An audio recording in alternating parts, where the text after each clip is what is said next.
Tuperos y tuperas, today on DOOP by the River, we have some breaking news to break to you guys here today. We just had a match yesterday against the Red Bull that we're going to break down, and of course, we're going to look ahead at what's upcoming this upcoming weekend against the Columbus Crew here at home at Subaru Park. And don't you worry, guys, because you do not want to go anywhere.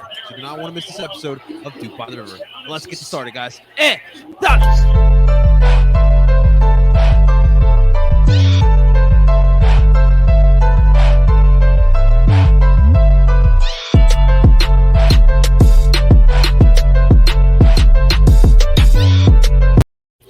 That is right. Welcome, everyone, to DOOP by the River, the show where we follow everything Philadelphia Uni, brought to you by Philly Sports Network. Thank you so much for tuning on in, guys. This is a two a week. We got the second episode of DOOP by the River. Of course, the Union schedule is busy. That means we are busy, and we are happy to present to you guys this new episode of DOOP by the River. Before we move forward, ladies and gentlemen, if you are watching this live on El Parcero Philly's YouTube channel or on PSN, we're live on PSN again here tonight. Definitely do us that favor to hit that like button for both lives and make sure you guys are subscribed to both channels. And of course, if you cannot watch this right now or you want to listen to it later, we're on PSN Radio, and you can find that wherever you stream podcasts from Apple, Google, and Spotify. All right, ladies and gentlemen, today I am joined by my man. He's looking very dapper, very fresh, watching Thursday Night Football. My man, Mr. Zach Labasa. Zach, what's going on, my man? Nothing much, just hanging out, man. Like you said, watching Thursday Night Football, and just enjoying the day. That's all you can do, my man. Absolutely. That's all you can do. Absolutely. And of course, also joining us here today, my other expert in duping. Ladies and gentlemen, please welcome Justin Sell the Spirit Steve Freiberg. What's up, Justin? How you doing, my man? I'm doing pretty good. It was a bit of a wild night. Picking my parents up from the airport and making my way downtown, walking fast, faces passing them homebound. I was trying not to go the 1,000 miles out, but here we are. Justin, why is your name not Justin, the almighty knower of draws against Red Bull Freiberg tonight? Because that's really what it should obvious. be. Called it again, dude. Too obvious. I guess. It again. We'll talk about those good fortune that Justin has, and of course, I'm thankful to have Zach and Justin here with us today. We got a lot to get to. Of course, like I mentioned, we have to review what happened yesterday up in North Jersey, and of course, we have to look ahead because we're back home. We're going back to the Zoom. We got to face off against a tough matchup with the Columbus Crew. But today, we wanted to start off, guys. So it seems as if this news is official. From the Post-Cincy, they have reported that Chris Albright, in fact, will take the job as general manager of FC Cincinnati. We kind of saw this coming. This is a guy that's been looked at the past couple seasons in the MLS. And, we talk about this in other sports. This is the sign of progression for a franchise club, whatever you want to call it. Chris Albright, he's been here since after his playing days. He's learned within the system, and now over the past couple of years, he's learned from Ernst Tanner, as we know, has done some pretty good things with this club, and now he's going to get his opportunity to rebuild for what we know to be a mess in Cincinnati.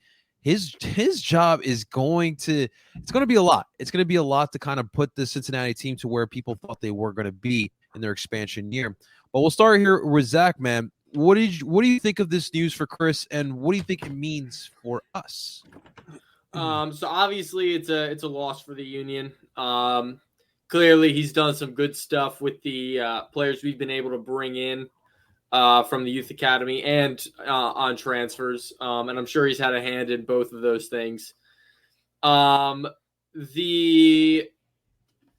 loss for the Union obviously is pretty big because of that. You're going to have to bring someone else in. I'm assuming that he had someone working under him who was being, groomed to take his position at some point anyway. But for him, it's a great move.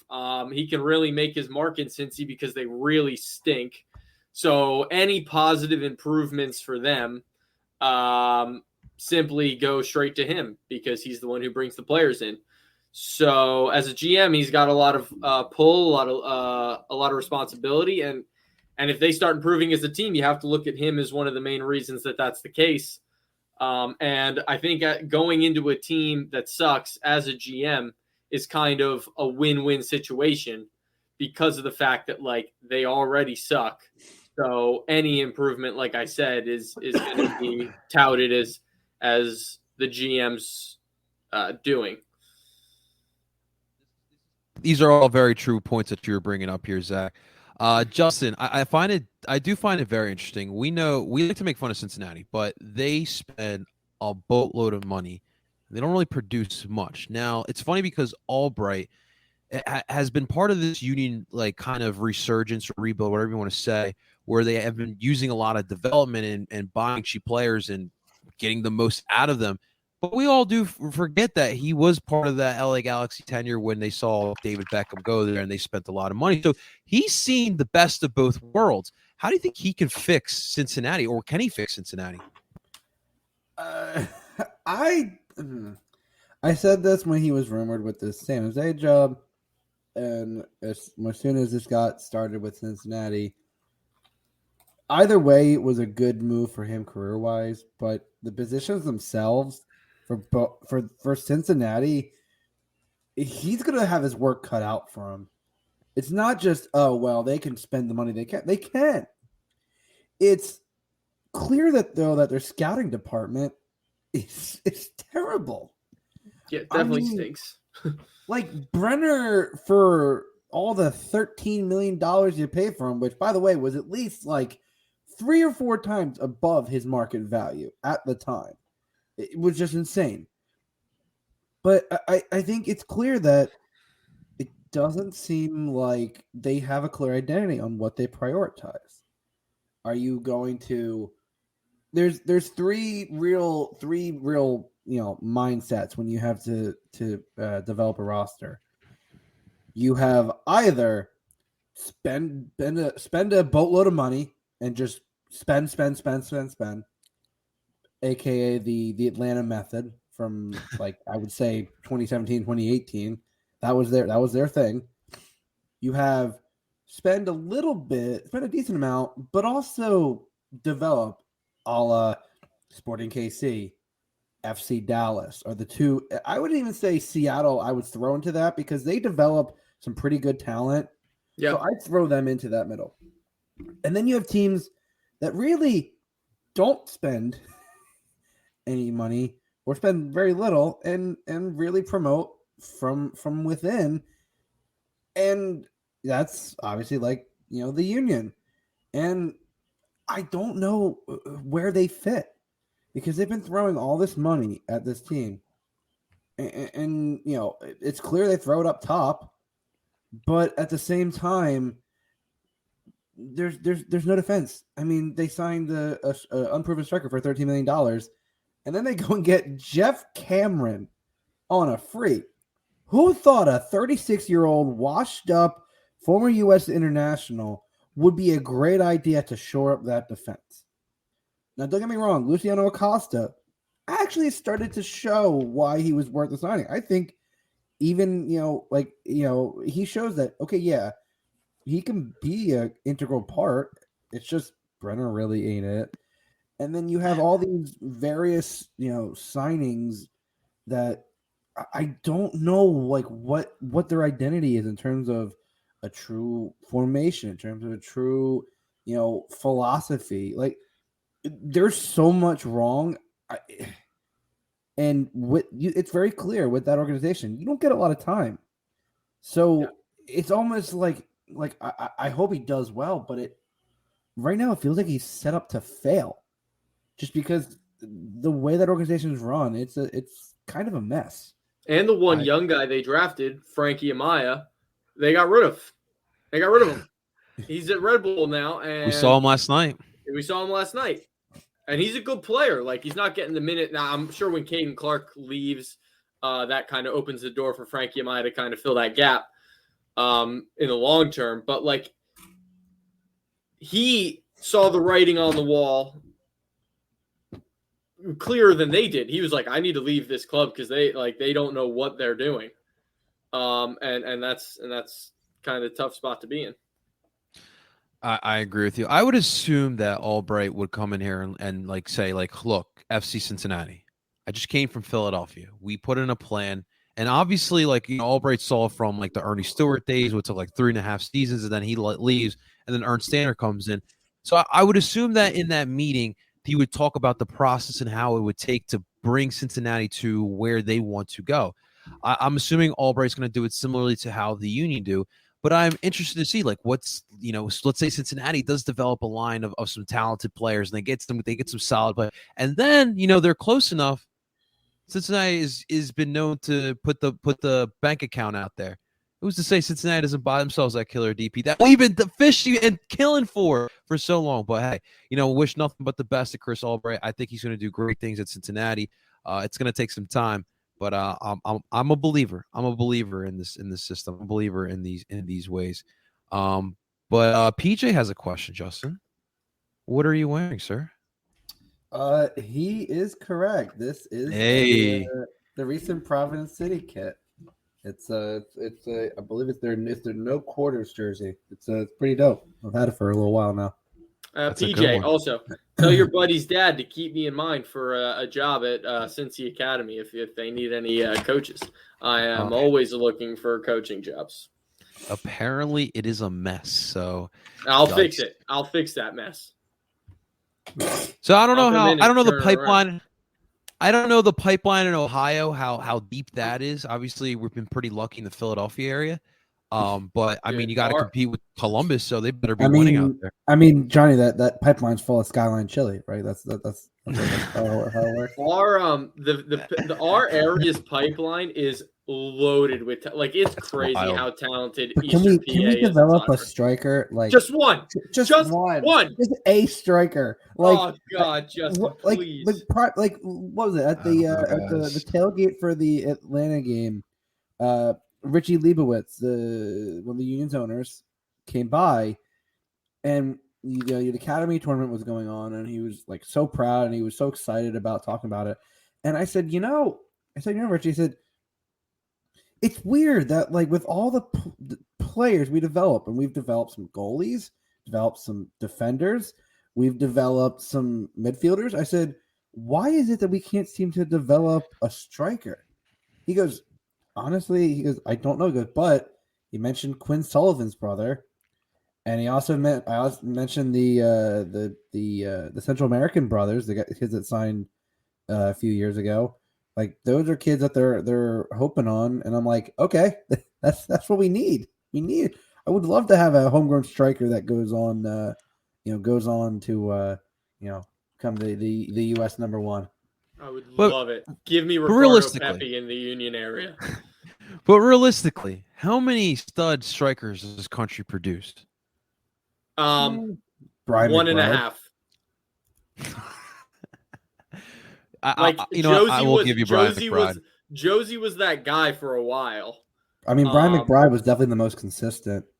Yeah, Josie had that stint of like 2 or 3 years where he was very good. Where he didn't get hurt? Yeah, where he was just good. Like, he was the Josie that everyone thought he could be for a couple of years, and then that was it.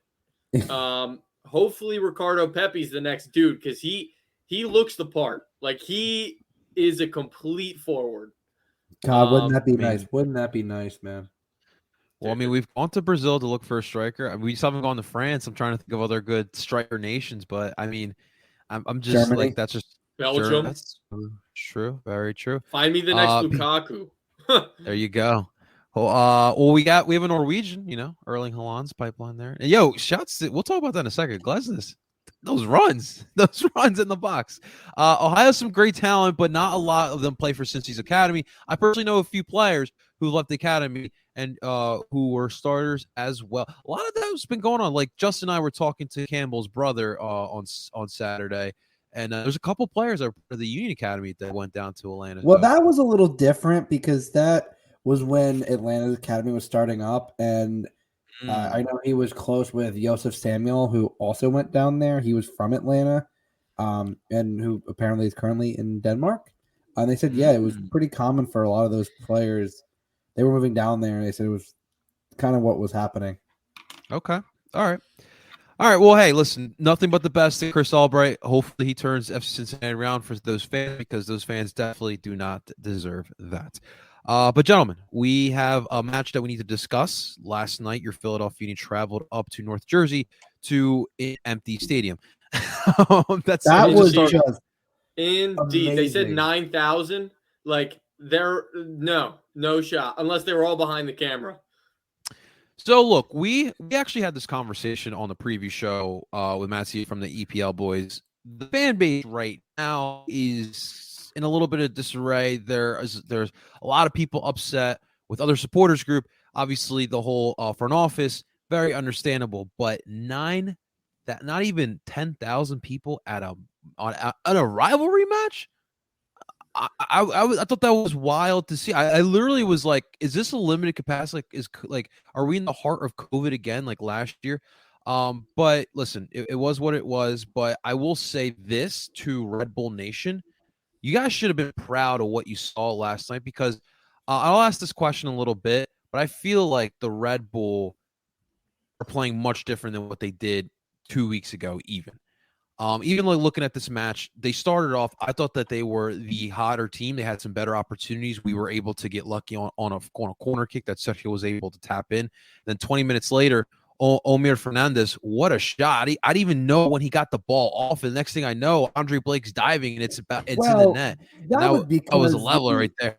Well, that was because the camera cut away the highlight reel. Yeah. So by the time they cut away, the goal happened, and everyone's like, "What just?" They're happened? like back to regular action, and I was like, "Yeah, the Goal. goal It's like, just happened." what? I was You like, made me "Why miss do the you-" goal. Yeah. That was pretty funny. But listen, the second half was pretty chippy. The referee was working. All right, he was digging down in those pockets a lot, fishing for some yellow cards. Dude, But what in was the the end, one yellow in the second half that really pissed me off? There was one. Jack Elliott. Yeah, I think it was Elliott's. That It- one really bothered me because he was just asking a question. The ref gave him a yellow for no, like, And Andre also got one. I didn't understand. Like, it literally Was he out of bounds? some of those yellows were so silly, and yet honestly, Andres Reyes should have had a second yellow when he took down Sergio. And by the way, not only no card, no foul. Remember, I called that, Justin. That was insane. That should have been that would have been his first yellow, and then he would have got a second one when he dragged Sergio down in the second half. yeah, and then Brujo got his for being. Well, that one was. I mean, it was stupid, but I don't think it's a yellow, but like any ref could give that. Like I personally, like if that's the first time he does that, I'm not giving him a yellow. But I think because he had just talked to him. It's him. Well, he had just talked to him too. Yeah. And he does that, and the ref's like staring at it, and he just goes like, "Yeah, you're at that point, you're a fool." You're tempting fate on that one. Yeah, dude. Like you got to just chill. Even Royer was arguing with one of those yellows. He got for all the ones that the Union got, Danny Royer should have gotten one for his incessant whining. Isn't that what he always does? I feel like that's what everyone always does to MLS refs anyway. That is pretty true there. So what I want to ask you guys: did the Union play down, or did they deserve this point? And I'll start here with Zach because everyone seems to have different opinions on this. Some people seem to be upset with this result. Some people seem to be okay with the point in Red Bull Arena. I think you're always going to be okay with the point. It's just the fact that like they could have won. Like they didn't really play very well.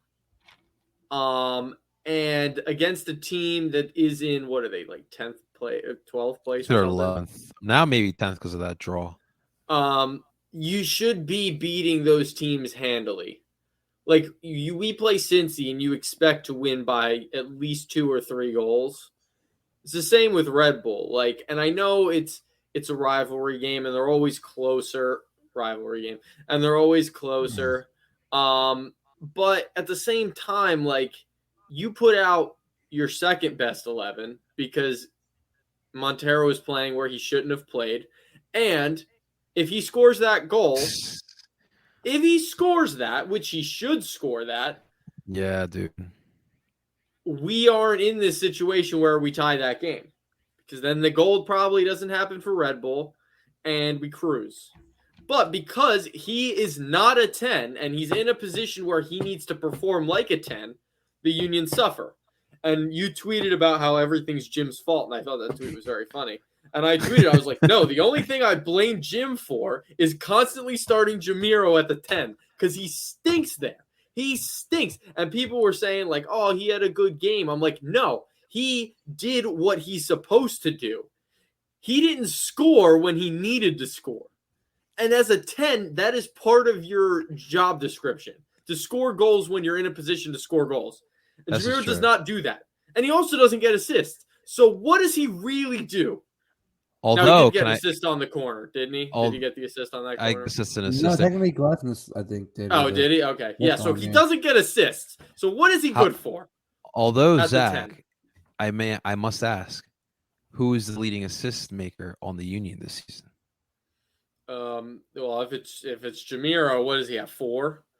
He's at 5, and I think he's the leading assist maker. Yeah, but that's my point. That's not very much. That's bad. Like, that's not. I know. Like, if you think you're a 10, you should pride yourself on how many assists you get. And if you look across the Eastern Conference and you see Carlos Gil at 16, you're like, God, I suck at this. Or does Jamiro just be like, no, I'm still good. I should play this position. Like, no. You know what? That's and you know what's else as well? The curious case of Anthony Fontana, as I always say. Because I'm like thinking, okay, so if you want to get, you want to give Gazak some rest, you want to switch it up, and you don't really trust Paxton, like Fontana would seem like the most logical answer. He would have scored that chance. Fontana would put that away too. He can't even see the pitch though, is the problem. Like, he's not even getting bench minutes. I think it's his like when he played the 10 at the beginning of the season and last season, he lacks that creative aspect that you look for in a 10. Like, he's a good goal scoring 10, but he doesn't create chances for other people. We need goals right now. That's the fact of the matter. But I think you could play him up top. Like, if you're going to play him anywhere, I think you put him up top.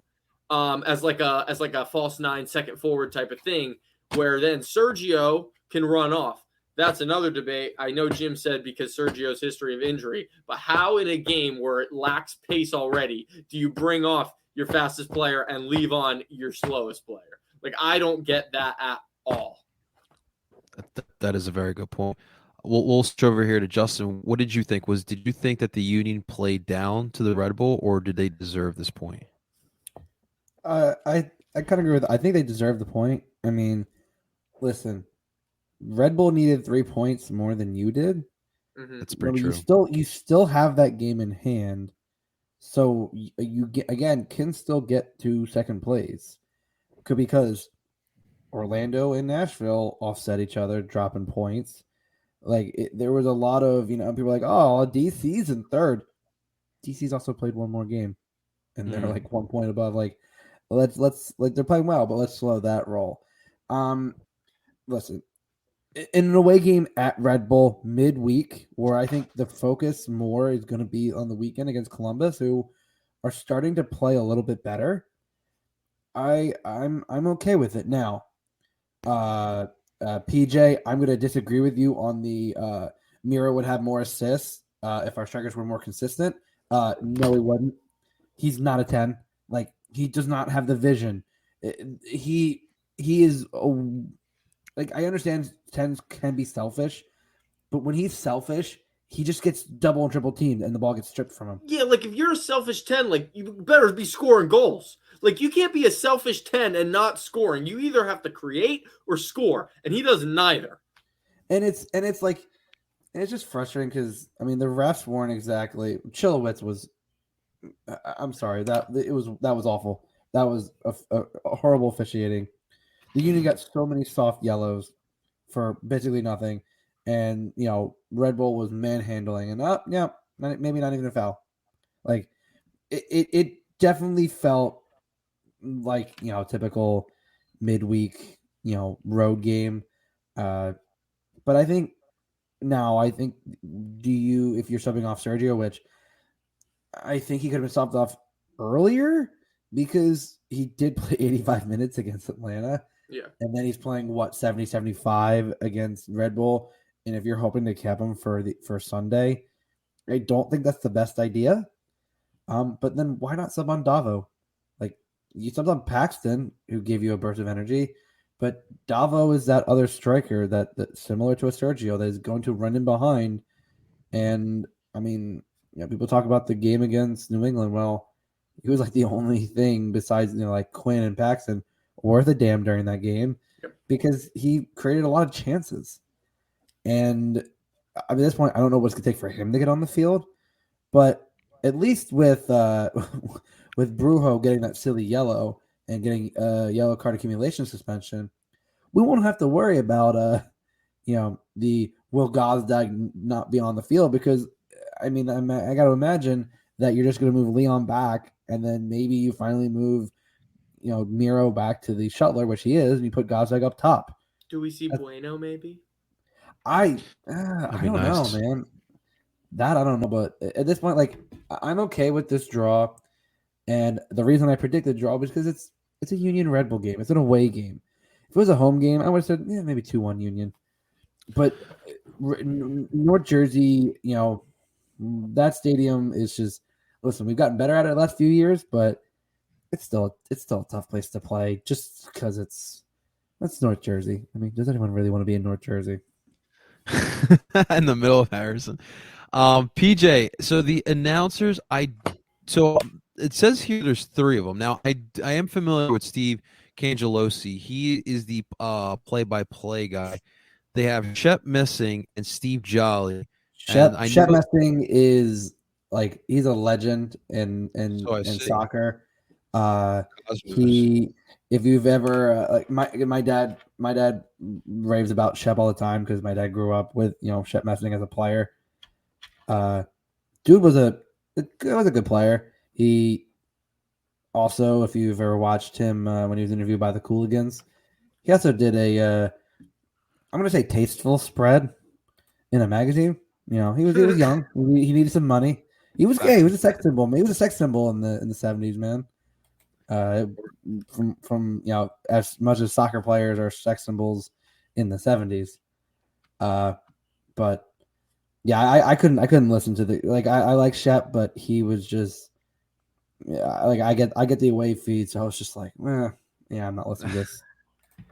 I believe they are on the MSG network up there in the North Jersey or New York market. But Steve Cangelosi I've listened to before, but only for hockey. He actually does a solid job with soccer as well. But those are your Red Bull announcers. It's definitely no JP and Danny Higginbotham. So we got that on them.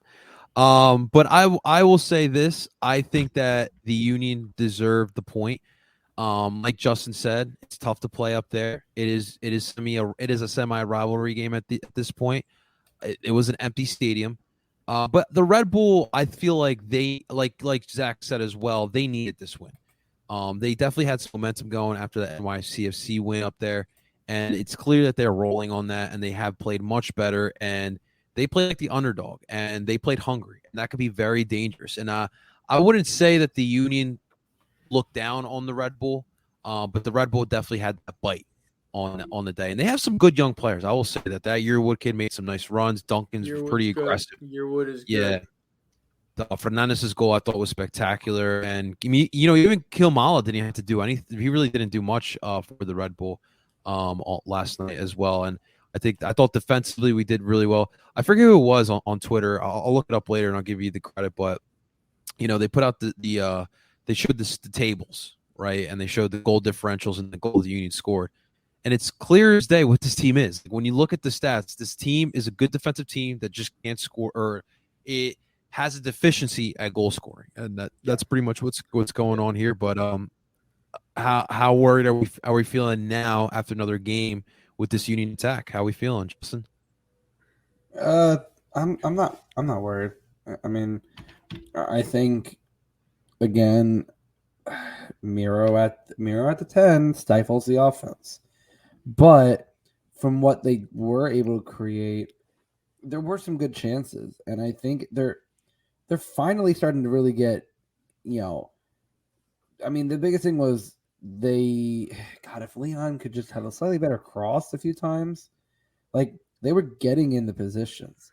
It was just that last piece that, listen, you're still a slightly condensed schedule, so you're kind of, getting stuff kind of, you're a little tired legs, but I think midweek, against Red Bull, I think it was, if you'd gotten 1-0, I think it would have been okay, but I don't think 2 goals, like you could have gotten it, but the offense looked fine, and I think I'm not any less worried than I was after the last game. Absolutely. I agree with you, my man. I agree with you. What about you, Zach? What did you think of the attack yesterday? The issue that persists, besides, hey, by the way, Casper needs to score next game or he's not consistent by my metric, just so we're aware. But Casper's inability to, because he's slow, right? And when we counter and he's the furthest one forward, and we try, but I don't necessarily only blame him either. Why are players on his own team still trying to play him in behind? He's not gonna get there. You know it. He's fine as the hold up guy to play out the attack. Yeah, but he's not the guy stretching the D. No, and my high school coach always used to say, KYP, know your personnel. You as his teammate know he is slow. So stop playing him in behind and giving up chances to attack. That is just a waste of the opportunity. It was weird, was it right at the end towards the end of the game when it was like he danced through 3 defenders and he's still the only one, and I'm like, oh God, what is gonna happen? And then Jameer, he tries to play that Jamiro pass, and I'm like, oh God. Yeah, the one Jamiro pass, Sergio would have been through on goal in the first half. Jamiro gets the ball. Sergio's on the left end or left sideline, and you can see he's making a run that's going to go behind the left back or behind the right back towards the goal. So he'll be in on goal, and Jamiro tries to play between the right back and the center back with his left foot, and he hits it right to the right back. Oh, he tries to do that outside the foot thing. He could not have played a better pass to the other team. And I was like, why are you in attack? Why are you there? You would not, Gazdag would have definitely made that pass for sure. And I just don't, it bothers me. It bothers me. if you guys couldn't tell. I feel like watching. I feel like when I watch Casper Shabilko play, I feel like I'm watching myself play, because I feel like when Casper is out there, I think in his head he thinks he's moving faster than he actually is, and that's how I feel when I'm playing. So, if he thinks he's moving fast, then what are other players moving at hypersonic speed? Dude, maybe Sergio is compared to everyone, but how you getting? I don't know, man. It's absolutely rough. But listen, at the end of the day, we walked away with a point. Like we said, you're going to take that point by all means. Right now, the Union are in a 4-way tie for 4th place with NYCFC, Atlanta United, and Orlando City. So let's separate ourselves. Like I said, there's no reason why we can't be the 2nd seed in the Eastern Conference. Although there's some teams that are playing pretty damn solid. So we'll reconvene and look at that. But gentlemen, it doesn't get easier, because up next for the Philadelphia Union, we'll be back at home, a 4:00 kickoff right after the Eagles, by the way. We'll be facing off against the Columbus Crew. It's funny. This is gonna be the 3rd time we face them this year, 2nd time at home. Thank God we are not going to that new Crew Stadium. Now it looks beautiful, but I still feel like we will struggle if we go out there. I feel like it's just Columbus in general. So it's still going to be tough. Now, the thing with Columbus, they just got done actually yesterday while we were playing the Red Bull. They played in a Campeones Cup, so they were actually playing for a trophy. unless unlike we were going for the Turnpike Trophy, if that's even a thing. But they won. They won. They actually won the MLS trophy. They won the Campeones Cup over Cruz Azul. Is this the version of the our version of the Community Shield with Liga MX? Because like it's the MLS Cup winner, I guess, against the league winner for Liga. I don't know. You guys want to hear the You guys want to hear the stats for this final? Let's hear. They won 2-0. Yes. They were outshot 16-5. 5 on target for Cruz Azul, 2 for Columbus. Columbus had 25% possession and were outpassed 566 to 197. And they won 2-0. And one of the goals was an own goal. Yeah. And they had 68% pass accuracy. As someone who supports Cruz Azul, that sounds so Cruz Azul. that is just like unbelievable. So listen, Columbus hasn't played the way we thought they would, especially coming off of last year where they won the MLS Cup. They still have a lot of those key players. Caleb Porter is still there, but surprisingly, we were before the show, we were kind of, fishing around for some facts on Columbus. And I'm shocked that they are in 9th place in the Eastern Conference. And I don't even know where I missed that they are in 9th place in the Eastern Conference. But here's the thing. Right now, they are on technically a 4-game technically a 4-game unbeaten streak here. Yeah. They beat. This is stemming back from September 4th, where they beat the Red Bull. Then they drew to New England. They beat Montreal, and of course, yesterday they beat Cruz Azul. So this team, it seems like they're starting to gain some steam. And look, they have a really good midfield led by Zelarayan. Of course, Darlington Nagbe. We know how dangerous he is as a defensive midfielder. But he's been moving up and down. I saw him play high up yesterday against Cruz Azul. Caleb's giving him some more responsibility, which is wild to think because that dude is taking advantage of that. And obviously, for all my U.S. men's national team fans out there, they also do have Yazi Sardis. And from what my understanding, this will be the last. Do we have international break coming up? This will be the last match for a lot of these guys. Lucas around, by the way, ladies and gentlemen, I believe he's Argentine. He will be representing Armenia now for an international play. That's a fun tidbit for you guys out there. But Zach, how worried are you of Columbus this upcoming Sunday? I mean, you normally wouldn't be, right? But Columbus we always go play Columbus like pretty tight. It's usually a pretty tight game. And Zelarayan is definitely a serious issue simply because he's so good. Like he is that 10 that you think of like I always say, like most teams in world football nowadays don't even play with 110. Like no one really uses a 10, but it is prevalent in the MLS, and he is one of the guys. Him and Carlos Heel and guys like who am I thinking of? Why can't I think of names? Nico Ladero? Yeah, Valeri. Guys like them, right? They're peak players at the 10 position. He's one of them. And Zardes is a serviceable, actually probably better than serviceable MLS striker. So they're dangerous for sure. And like you said, 4 games unbeaten. So it's going to be a tight game, and it's definitely a game that the Union could draw or lose. But I don't think that that's going to be the case at home. I agree with you. My boy Leon makes a great point here. Nobody can. I think he's saying shoot outside the box. All the teams know that the attack consists of crossing balls from Wagner and Mbaizo. From very poor positions as well. Like just from 35, 40 yards out, whipping balls in, which is not a good way to score.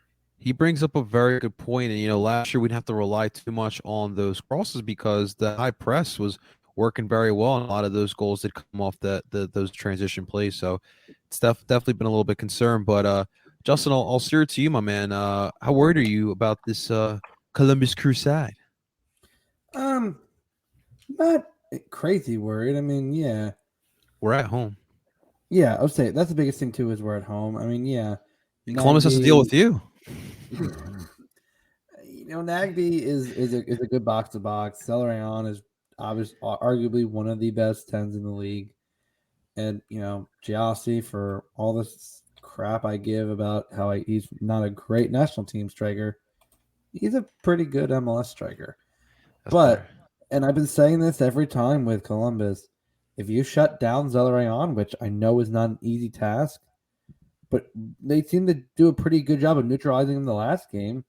Like, I think the more you can kind of kick him out of the game, the more you can dictate the game.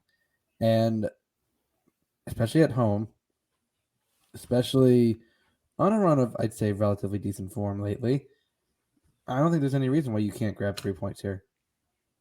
That's what I like to hear. That's what I like to hear. Get the positivity rolling. I love it. Justin, let me ask you real quick. You are the president of the ball club in the MLS. Where does Darlington Nagbe rank amongst those balls, my man? He's favorably on the list. Yeah, his head is shining. And I mean, you can't dislike the guy. He's just genuinely a good guy. That's true. And that's true. And you know what? He was an Atlanta player, dude. I respect the ever living crap out of Darlington Nagbe. He's a beast, dude. And also when he hits goals, it's goals of the week, man. Always. You see, it's like him on the volley, like freaking forget about it. Yeah. Hopefully, it doesn't do that to us, though. That's for sure. But all right, Zach. So here's what we'll do, guys. We'll do our lineup predictions. Zach, give us what you think the lineup will be, and then Justin and I will tell you if we agree or disagree, sir.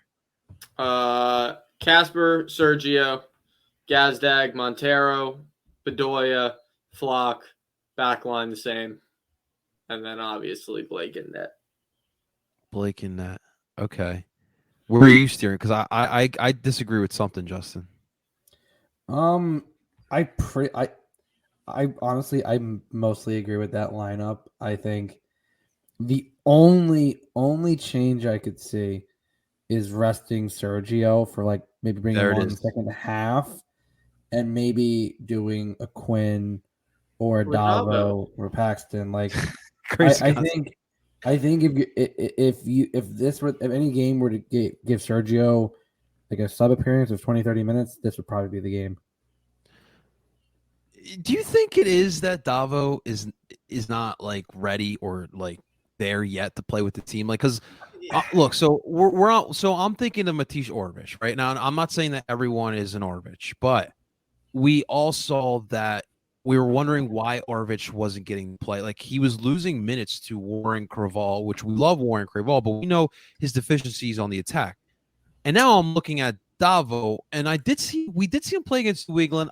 I thought the pace was great, and I didn't see anything else. But obviously, that was like 30-minute sample size of Davo.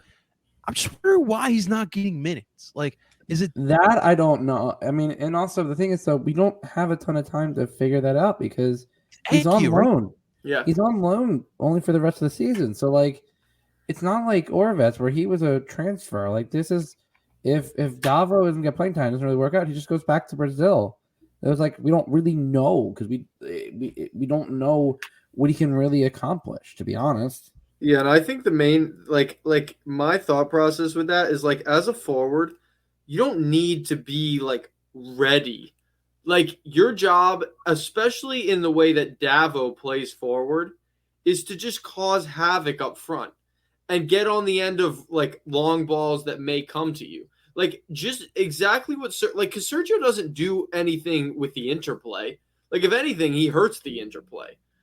So I don't understand why Davo, like, there's no reason why Jim should be like, yeah, he's not up to speed with the team. You don't have, like, just put him in and let him cause some havoc up front. Like, you don't need him to connect play like a true number 9 would, like the likes of like Lukaku or Giroud or guys like that who are big and strong and physical. Or even guys who like Suarez or Lewandowski, who are more like poachers who can still connect play. Like, no, you're putting him up top to just run in behind and make defenses uncomfortable. And that's not a really tactical thing that players need to figure out how to do. I'm sure he's done that his whole career, albeit a short one. But like I don't see, it makes zero sense to me why he hasn't played besides the New England game. No, Zach, I completely agree with you. And honestly, I was right there next to Justin. When we saw him come in, and I thought he had enough pace to play in this league and play with He these was guys. good. Like he was decent. Like I was like, all right, like he's got the Sergio gene. And right. and honestly, like he's more technical than Sergio from what I saw in the 20 minutes or whatever he played. He's more technical. So if you can get someone who can dribble with tech and be that fast, like that's dangerous. So why he hasn't played, I don't know. And not for nothing. If you're coming up in the Palmeiras system, you're no slouch. All right, No, you're going to be a decent footballer. Yeah, like I don't know. I just think we need to see what we got. I'm not saying he needs to start, but he should be coming off the bench at least because we don't have a lot of time to see what he has. And if we let go a good striker because we didn't want to give him an opportunity, that's a problem. Imagine like we let him go, and then like Atlanta signs him and he becomes the next host of Martinez. I think that would genuinely the shithousery. I think that would be. I would just have to clap for Atlanta. I'd be like, you know what, fair play to you. Do you guys think El Brujo gets some rest here? Well, yeah, he's out for the game for the yellow cards. That is correct. I just remembered that one. Yeah. Well, good point. Good point. All right, but all right, let's get to some prediction time, guys. So yeah. Survey says El Brujo will be out. But let me get those prediction guys. Justin, you could start here, my man. What do you see happening Sunday at Subaru Park, and give me that final score? I definitely think it's going to be a bit of a chaotic game. I know Columbus likes to have possession, so I think it's going to lean. I mean, listen, the Union usually aren't leading possession in most games. Although that could be a good thing, Justin. Oh no, I mean that's the way the Union play. At this point, like I know that's what I expect. I think it's going to be a very back and forth. You have two teams who can turn it on, but are also two teams that are pretty defensive. I'm gonna go with a 2-1 Union victory. I think if this was away, I think I would have leaned more towards a draw. But I think the way that the Union are playing, you still have a game in hand, which I'm not sure when that comes into play. Like, I haven't figured that one out yet. It's you're a lot of your games now are on the road, so you got to maximize these home points. Yeah, we only have 3 home games left out of 9. Yeah, so like you're on the road for a lot of October. You got to maximize the points at home when you can. Damn, man. Start planning your road trips, ladies and gentlemen. I'm going to Minnesota. I already got my ticket. Oh, I'm jealous, dude. I just want to see Allianz. That's all I really care. Oh yeah. It was at I think section 5 behind the net, row 3. Oh yeah, you'll see me on TV. Dude, you better wear like 3 hats. It could be cold that time. It gets cold in the Midwest. Listen, I'll wear my orange, my bright orange cap. You'll be able to see that head. We see Justin. All right, Zach, what do you got for us, man? I think 3-1 Union. Wow. Whoa, wait, what? Zach, wait, hold up. Is there an earpiece? Is Tim in your ear? Like, what is surprise? You've been way more positive lately. What is going on now? I think 3, which is so weird because I feel like my takes have been so much more negative. But I just think that like Columbus has has been unbeaten in their last 4, which means I think they're due. I think they're due for a letdown. And coming to Philly is always tough, no matter which team you are, right? They probably were partying after last night too. They're probably still hungover. I mean, they gave up they gave up 2 to Cincinnati. Like, we can score 3 on them for sure. Now they only let up 1 to New England, but it happens sometimes. So But this matchup's interesting because we don't usually play well in Columbus, nor do they usually play well here. yeah, So, exactly. So I think 3-1. I have no idea who's gonna score. I hope it's not Casper for my agenda's sake. But It's gonna be a Casper hat trick. God, Wait. please no. Zach's got to hide at that point. And then Zach's gonna have to get his I love Casper tramp stamp. Dude, If if Casper scores 3 goals, I'm gonna I would be willing to bet money if he scored a hat trick tomorrow that those would be the last 3 goals he scores all season. Oh my God. You know what we'll do? Well, this is what we'll do. If he scores a hat trick on Sunday, there was this GIF that the Union put out. It was god awful. It was essentially like the whole Casper the ghost thing, but they put Casper's face like as a ghost, but it was just creepy. And that is what we're gonna tattoo on the sack. Yeah. We'll have to we'll talk put about Casper. that one. I don't know if We'll have to rewrite Zach's contract. Yeah, I don't know if I get paid enough to get a Casper Subaru tattoo on my body. That'd be pretty good. We'll have to talk to Liam about that. It's in the Philly Sports Network budget. Yeah. I do believe we will win as well. I'm leaning more towards a 2-1 than a 3-1, Zach. But I think that the Union will find a way to get it done. I think Columbus will come to play. I think Columbus will get like an 80th minute goal. But I don't think they'll have enough to win in 90 minutes against us. So it'll be big. It'll be big 3 points. Like I said, guys, we are in the thick of it in the Eastern Conference, tied for 4th, and every point matters. And I mean, sheesh, could Columbus be looking on the outside in the playoff picture? That's the way it works, man. This Eastern Conference definitely has some parity here. Yeah. But guys, that is going to do it for another episode of DOOP by the River. Thank you so much for tuning on in. Of course, we'll be back at it next week. It's funny, guys, because we go from one Ohio team to another Ohio team. So get ready for that one, guys. Bring your Skyline chili next week. hey, you got to be nice now. Chris Albright's there. So both Ohio teams stink. How about that? Awesome stuff, guys. Guys, don't forget, if you're watching this live on PSN or part of Philly's YouTube channel, make sure you guys hit the like button on the lives and subscribe to both channels for all things Philadelphia Union. And, of course, you can find this podcast on PSN Radio. You can find all of your Philly Sports Summer podcasts on PSN Radio. You can find that on anywhere you stream podcasts, Apple, Google, and Spotify. Ladies and gentlemen, that is Justin Sell the Spirit, Steve Freiberg with that beautiful kit. We got Zach Labasso with the dapper look. Of course, I go by the name of El Parcero. I realize I look like a freestyle rapper. I do apologize. It's been a long day. Nothing wrong with that. We're dropping some bars at the end, and I do not want to hear you drop bars. It'll be bad. But ladies and gentlemen, we'll be back at it next week, and we're telling you guys to do both. Talk to you soon, guys.